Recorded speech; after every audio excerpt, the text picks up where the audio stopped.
Skont l-NSO fl-aħħar sena kienu importati bl-interconnector ftit aktar minn 970 kWh, ċifra li tfisser żieda ta' 49.7% meta kumparat mas-sena ta' qabel. Dan kien konfermat minn stqarrija illi ħarġet mill-Uffiċċju Nazzjonali tal-Istatistika li titfadawl fuq il-provvista tal-elettriku għas-sena 2024. Iċ-ċifri tal-NSO juru li l-provvista tal-elettriku qabżet sew 3000 GWh li hija żieda ta' 6.5% meta mqabbla mas-sena 2023.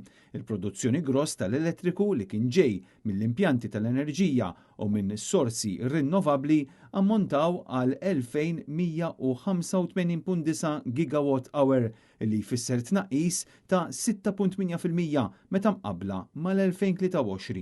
Iċ-ċifri juru li d-domanda medja annwali rreġistrata f'pajjiżna fl-2024 kienet ta' 478 megawatt illi hija żieda ta' 1.8% meta kumparat mas-sena preċedenti.